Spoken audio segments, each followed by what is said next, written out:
সুপ্রিয় শিক্ষার্থীরা, আশা করি তোমরা সবাই ভালো আছো। গত ক্লাসের প্রকৃতি প্রত্যয়ের ক্লাসের পর আজকের ক্লাসে তোমাদের স্বাগত।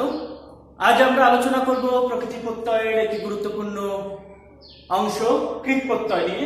তোমরা জানো প্রকৃতি প্রত্যয়ের গত ক্লাসে প্রকৃতি প্রত্যয়ের প্রাথমিক বিষয় আলোচনা করেছিলাম।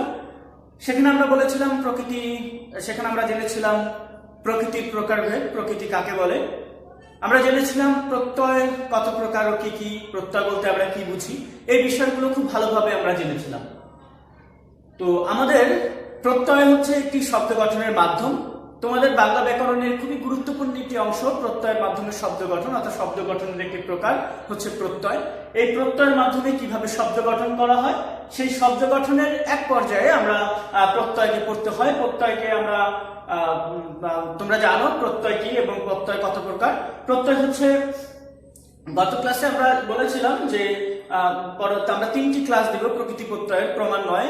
এই 3টি ক্লাসের আজকের দ্বিতীয় ক্লাসটি অনুষ্ঠিত হচ্ছে। তোমরা আজকের ক্লাসে খুব মনোযোগ সহকারে অংশগ্রহণ করবে এবং তোমরা প্রত্যয়ের যে বিষয়, আজকে আমরা কৃৎ প্রত্যয় নিয়ে আলোচনা করবো, এই কৃৎ প্রত্যয়ের সার্বিক সমস্ত বিষয়গুলো ভালোভাবে বুঝে নিবে।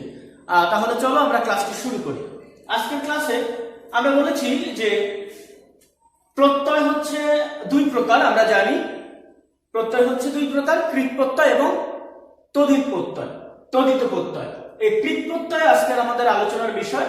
কৃৎ প্রত্যয় বলতে আমরা বুঝি ক্রিয়া প্রকৃতির সাথে যুক্ত বর্ণ বা বর্ণ সমষ্টি। আবারও বলছি, কৃৎ প্রত্যয় বলতে বোঝানো হচ্ছে ক্রিয়া প্রকৃতির সাথে যুক্ত বর্ণ বা বর্ণ সমষ্টি।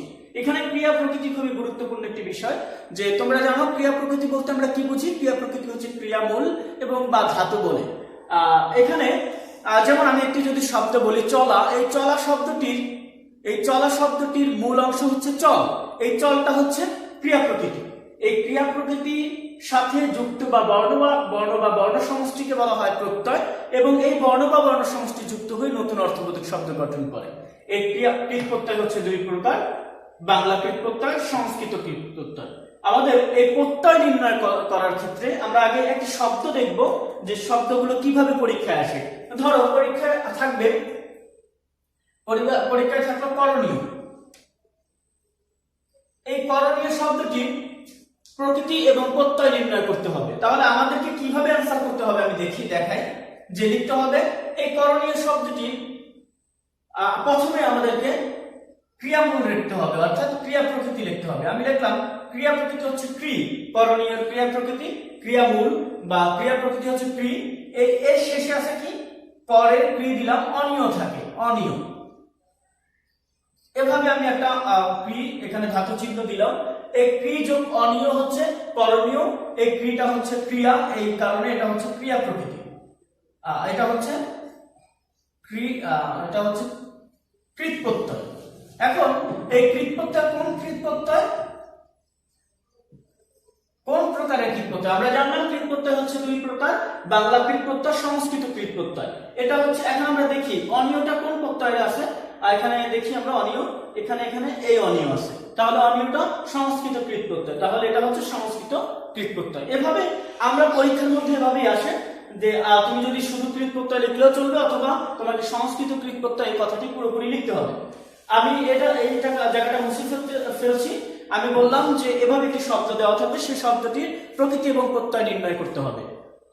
তাহলে এক্ষেত্রে তোমাকে প্রত্যয় জানতে হবে এবং ক্রিয়া প্রকৃতিটাও জানতে হবে। আজ আমরা যেহেতু কৃৎ প্রত্যয় আলোচনা করছি, তাহলে আমাদের কৃৎ প্রত্যয়ের সার্বিক বিষয় আলোচনা করার ক্ষেত্রে আমাদের ক্রিয়া প্রকৃতিগুলো জানা দরকার এবং কৃৎ প্রত্যয়গুলোও জানা দরকার। প্রথমে আমরা কৃৎ প্রত্যয়গুলো দেখি। কৃৎ প্রত্যয় আসলে নির্ধারিত নয়, যে 14টা থাকবে, 21টা থাকবে, 20টা থাকবে, এরকম নির্ধারিত নয়। অগণিত কৃৎ প্রত্যয়, অর্থাৎ প্রতিনিয়ত শব্দ গঠন, ভাষা যেহেতু চলমান, প্রতিনিয়ত শব্দ গঠন হবে এবং এই শব্দ গঠনের করার একটি প্রকার হচ্ছে এই প্রত্যয় দ্বারা শব্দ গঠন। অগণিত প্রত্যয় থেকে যে কমন কিছু প্রত্যয় আছে, সেই প্রত্যয়গুলো থেকে আমরা এখানে বেছে নিয়েছি। বাংলা কৃৎ প্রত্যয় হচ্ছে অন, অনা, অনি, অন্ত, অপ, আ, আই, আও, আন, আরি, আ, ই, ইয়া, উ, উয়া, তা, তি, না। এই হচ্ছে কমন কিছু প্রত্যয়, কৃৎ প্রত্যয়। সংস্কৃত কৃৎ প্রত্যয় দেখি। সংস্কৃত কৃৎ প্রত্যয় হচ্ছে অন, এখানে দেখো আমি দুটি বিষয় লিখছি, অন এবং অনর, ত এবং কয়ত, কয়ত তি এবং কয়ত রস্যি। যেহেতু সংস্কৃত শব্দ হচ্ছে যুক্ত বর্ণ থাকবে, আমাদের শব্দ গঠনের ক্ষেত্রে যেহেতু বাংলা হয়ে যাচ্ছে, তদ্ভব হয়ে যাচ্ছে, সেক্ষেত্রে শব্দের শেষে অন থাকলে প্রত্যয়টা, মূল প্রত্যয়টা হচ্ছে অনন, মূল প্রত্যয়টা হচ্ছে কয়ত, মূল প্রত্যয়টা হচ্ছে কয়ত রস্যি, মূল প্রত্যয়টা হচ্ছে ত্রিজ, মূল প্রত্যয়টা হচ্ছে ন, মূল প্রত্যয়টা হচ্ছে জ্ঞান, জ, অল, নীল, সানজ। এই মূল প্রত্যয়গুলোকে কিছু বিষয় ইট হয়ে, ইট বলতে আমরা লুপ্ত করে সেগুলোকে আমরা অনটকে করেছি অন, কয়তকে ত, কয়ত রস্যিকার কে, কয়ত ত রস্যিকার তি, ত্রিশকে করেছি তা। বিষয়টা হচ্ছে এমন, আমি একটু উদাহরণ দিয়ে দেখাই। আমি একটু শব্দ লিখি, দেখো শ্রোতা, আর সংস্কৃত শব্দ, এটা কিভাবে বুঝবো? এখানে একটি যুক্ত বর্ণ আছে, অর্থাৎ র ফলে যুক্ত আছে, এটা সংস্কৃত শব্দ। তাহলে এই শ্রোতা শব্দটির শেষে কি আছে দেখো, আমরা শ্রোতা শব্দটির মূল কি, অর্থাৎ শ্রোতা এই শব্দটির মূল কি, ক্রিয়ামূলটা কি? শ্রোতা আমরা দেখি এখানে, শ্রোতা শব্দটির, শ্রোতা শব্দ বলতে সোম থেকে আসছে, অর্থাৎ এটার মূলটা হচ্ছে শ্রু। আমরা এগুলো আলোচনা করব। শেষে আছে কি তা, এই শ্রুটা যেহেতু সংস্কৃত ক্রিয়া, তাহলে এই তাটা, তা হচ্ছে প্রত্যয়, এই তা প্রত্যয়ের মূলটা হচ্ছে ত্রিজ। দেখো এই তা যদি থাকে শব্দের শেষে তাহলে ত্রিজ হবে, ত্রিজ। বিষয়টা আরেকটু ক্লিয়ার করি যে মূল প্রত্যয়টা হচ্ছে অনট, শব্দের শেষে অন থাকলে অনট হবে, ত থাকলে কয়ত রস্যিকার হবে, তি থাকলে কয়ত রস্যিকার তি হবে, তা থাকলে ত্রিশ হবে। যেমন এখানে তা আছে, এটা হচ্ছে প্রত্যয়, এই ত্রিশ থেকে তা প্রত্যয়টি পেয়েছি আমরা। নক থাকলে অক হবে, জ ফলা, শব্দের শেষে জ ফলা থাকলে জ্ঞান হবে, তারপর হচ্ছে স্বরযুক্ত অন্তস্তীয় থাকলে জ হবে, স্বরহীন অন্তস্তীয় থাকলে অল হবে, ই থাকলে নীল হবে, মান থাকলে সানজ হবে, তব্য থাকলে তব্য, অনিয়, বর, ইষ্ণু, রফলা, উপ। এই হচ্ছে আমাদের সংস্কৃত কমন কিছু প্রত্যয়। সংস্কৃত কমন প্রত্যয় থেকে এখন আমরা দেখি যে এগুলো হচ্ছে আমরা বাংলা কৃত প্রত্যয় দেখলাম, সংস্কৃত কৃত প্রত্যয় দেখলাম। আমরা এখানে এই সংস্কৃত কৃত প্রত্যয় একটু কঠিন তোমাদের কাছে মনে হবে, যে মনে হচ্ছে যে এখানে অক আবার নক, বিষয়টা আরেকটু আমরা যখন সমাধানের ক্ষেত্রে যাব তখন আমাদের কাছে বিষয়টি সহজ হবে। দেখো এবার আমরা দেখি, এই যে ক্রিয়া প্রকৃতির সাথেই তো কৃত প্রত্যয় যুক্ত হবে, বাংলা কৃত প্রত্যয় যুক্ত হবে বাংলা ক্রিয়া প্রকৃতির সাথে, সংস্কৃত কৃত প্রত্যয় যুক্ত হবে সংস্কৃত ক্রিয়া প্রকৃতির সাথে। আবার বলি, বাংলা কৃত প্রত্যয় যুক্ত হবে, বাংলা কৃত প্রত্যয় যুক্ত হবে বাংলা ক্রিয়া প্রকৃতির সাথে, সংস্কৃত কৃত প্রত্যয় যুক্ত হবে সংস্কৃত ক্রিয়া প্রকৃতির সাথে। তাহলে ক্রিয়া প্রকৃতিগুলো যদি আমাদের জানা থাকে, তাহলে প্রত্যয়গুলো এবং প্রত্যয় এবং প্রকৃতিগুলো যদি জানা থাকে, তাহলে প্রত্যয় এবং প্রকৃতি জানা থাকলে আমাদের নির্ণয় করাটাও সহজ হবে। তাহলে দেখো বাংলা কৃত প্রত্যয় তো অনেক, আমরা সহজেই বাংলা কৃত প্রত্যয় জানি, চলা, খাওয়া, দাওয়া, নাওয়া, করা, এগুলো সবই হচ্ছে বাংলা কৃত প্রত্যয়। সেখান থেকে আমি উদাহরণের জন্য কয়েকটি নিলাম, কর, নাচ, দেখ, শুন, হাস, বল। এখানে একটি চিহ্ন দিয়েছি, চিহ্ন, এই যে এই টিক চিহ্নটি দিলাম, এইটাকে বলা হয় ধাতু চিহ্ন। এটা কিন্তু রুট না, এরকম না বিষয়টা, এই চিহ্ন না, বিষয়টা হচ্ছে টিক চিহ্নের মতো হবে, এমন চিহ্নটা, এটাকে বলা হয় ধাতু চিহ্ন। অর্থাৎ ক্রিয়ামূলের ক্ষেত্রে, ক্রিয়া প্রকৃতির ক্ষেত্রে এই ধাতু চিহ্নটা দিতে হয়, এটাকে ধাতু চিহ্ন বলে। অর্থাৎ ক্রিয়ামূল বা ধাতুর পাশে এই চিহ্নটা দিয়ে এটাকে ধাতু যে এটা প্রমাণ করতে হয়। আর তারপরে হচ্ছে এখানে আমি কিছু হস চিহ্ন দিলাম, এটাকে বলা হয় হসন্ত চিহ্ন। এই হসন্ত চিহ্ন বলতে এটা দিলে হয় কি, যে আমি এভাবে যদি লিখি শব্দটা হবে বল, কিন্তু এটা দেওয়ার সাথে সাথে, হসন্ত চিহ্ন দেওয়ার সাথে সাথে হবে বল, অর্থাৎ থেমে যাওয়া। এখানে আমি আমার শ্বাস থেমে যাবে, বল। এই হসন্ত চিহ্ন দ্বারা এই শব্দটির আর কোনো যে স্বরধ্বনি যুক্ত নয় এটা বোঝানো হচ্ছে, আর ধাতু চিহ্ন দ্বারা এটা যে ধাতুমূল এটা বোঝানো হচ্ছে। তাহলে এই বিষয়টা তোমরা আশা করি বুঝতে পেরেছো। আমরা দেখি, এটা হচ্ছে সংস্কৃত ক্রিয়া প্রকৃতি। সংস্কৃত ক্রিয়া প্রকৃতি আমরা প্রথমে লিখলাম বচ। এই সংস্কৃত বচ ধাতু থেকে উৎপন্ন শব্দগুলো হচ্ছে বচন, উক্তি, বাচ্য।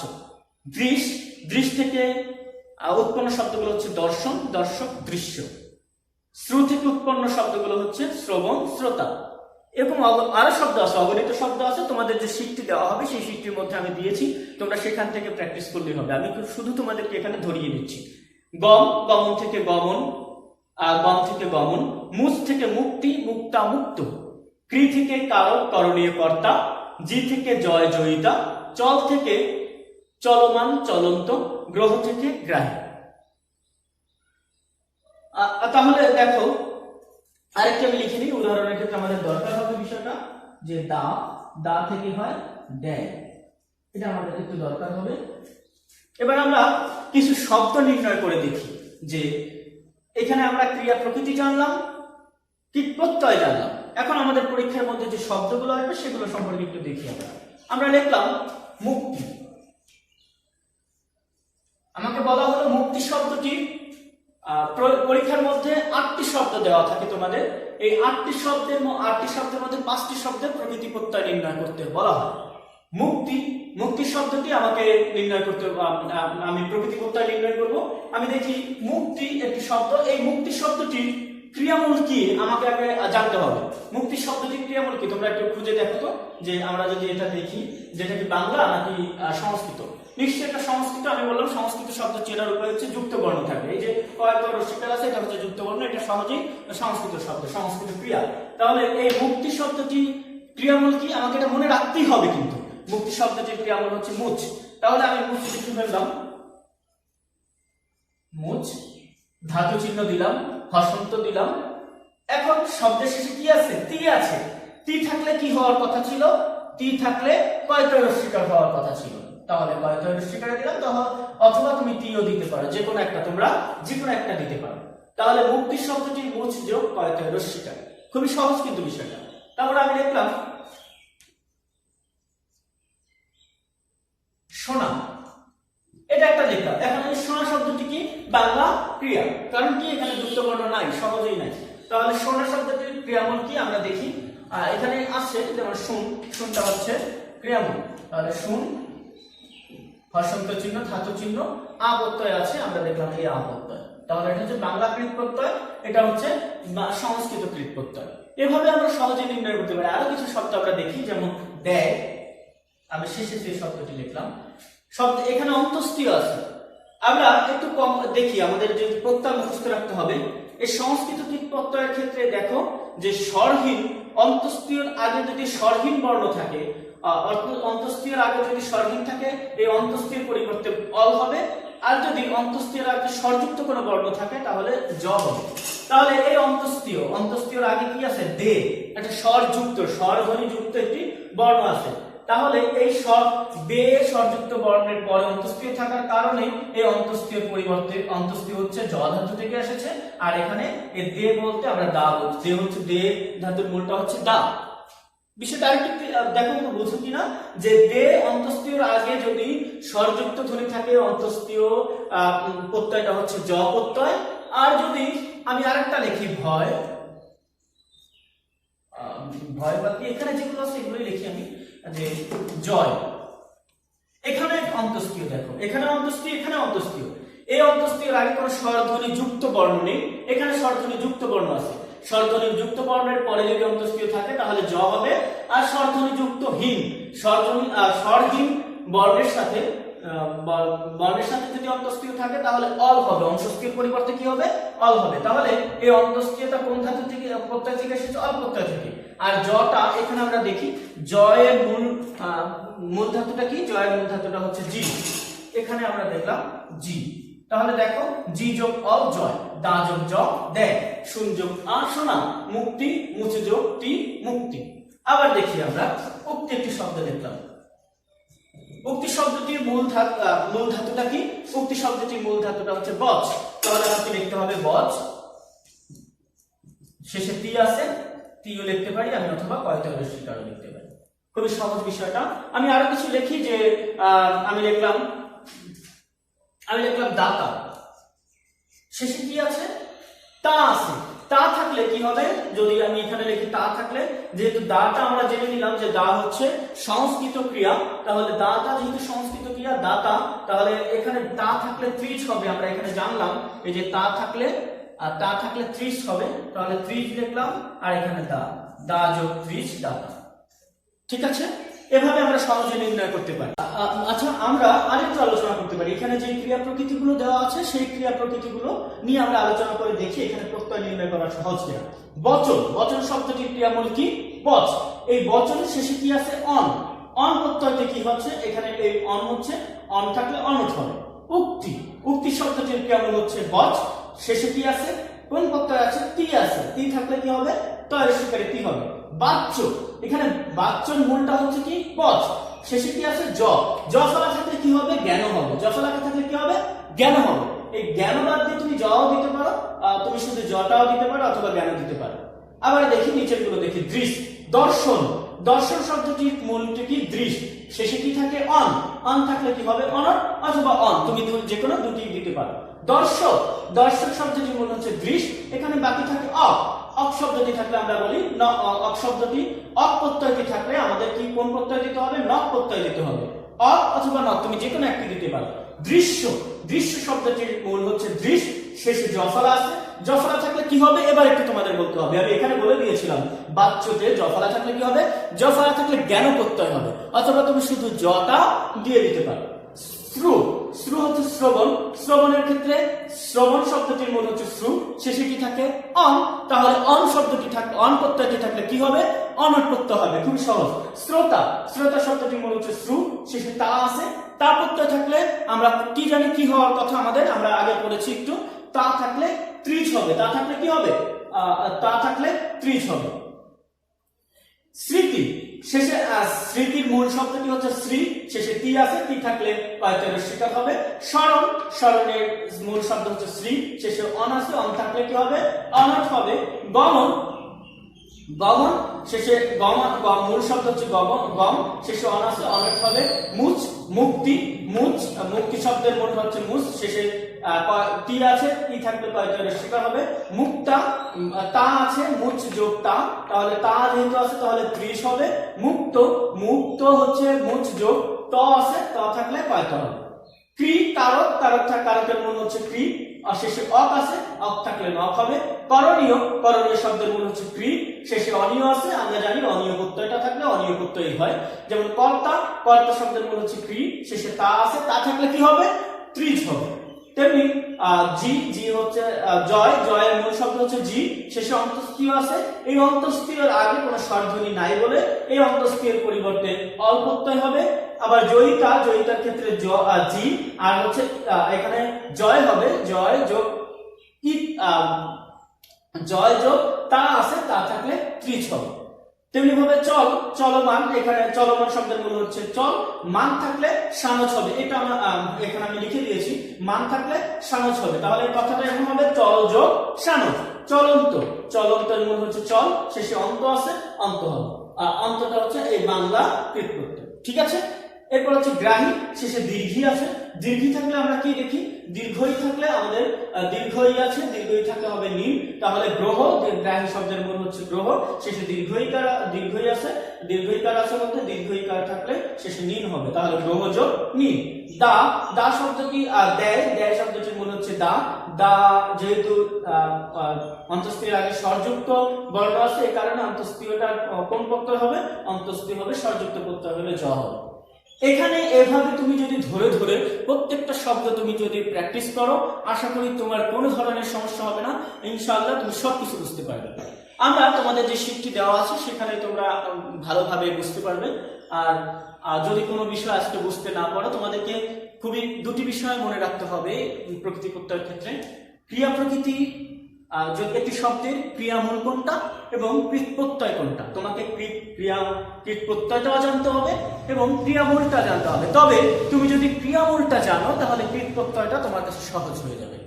তাহলে ক্রিয়ামূল এখানে আছে, তোমাদের শীটে দেওয়া আছে, আমি অনেকগুলো ক্রিয়ামূল যুক্ত করেছি, যেহেতু অগণিত ক্রিয়া আছে আমাদের ভাষায়, তো সেখান থেকে কমন কিছু ক্রিয়া আমি তোমাদের শীটে দিয়ে দিয়েছি, সেখান থেকে তোমরা প্র্যাকটিস করবে এবং কোনো প্রশ্ন থাকলে আমাকে প্রশ্ন করবে। আজকের ক্লাস থেকে আমরা জানলাম কৃত প্রত্যয় কাকে বলে, কৃত প্রত্যয় কার সাথে যুক্ত হবে। কৃত প্রত্যয় হচ্ছে ক্রিয়ার সাথে যুক্ত বর্ণ বা বর্ণ সমষ্টি, এই কৃত প্রত্যয় যুক্ত হবে ক্রিয়া প্রকৃতির সাথে। কৃত প্রত্যয় দুই প্রকার, বাংলা কৃত প্রত্যয়, সংস্কৃত কৃত প্রত্যয়, এবং এখানে বাংলা ক্রিয়া প্রকৃতি হচ্ছে বাংলা ক্রিয়া প্রকৃতি, সংস্কৃত ক্রিয়া প্রকৃতি। বাংলা কৃত প্রত্যয়ের সাথে বাংলা ক্রিয়া প্রকৃতির সাথে বাংলা কৃত প্রত্যয় যুক্ত হবে, সংস্কৃত ক্রিয়া প্রকৃতির সাথে সংস্কৃত কৃত প্রত্যয় যুক্ত হবে। এই কৃত প্রত্যয় নির্ণয় করার জন্য, অর্থাৎ প্রত্যয় নির্ণয় করার জন্য আমাকে ক্রিয়ামূল সম্পর্কে ধারণা রাখতে হবে, অর্থাৎ ক্রিয়ামূল এবং ক্রিয়া প্রকৃতি এবং প্রত্যয় সম্পর্কে ধারণা থাকতে হবে। একটু বারবার প্র্যাকটিস করলে তোমাদের এই বিষয়গুলো খুবই সহজই হয়ে যাবে। আশা করি তোমরা আজকের ক্লাস থেকে উপকৃত হলে। আগামী ক্লাসে আমরা তদ্ধিত প্রত্যয় নিয়ে আলোচনা করবো। সে পর্যন্ত ভালো থাকবে।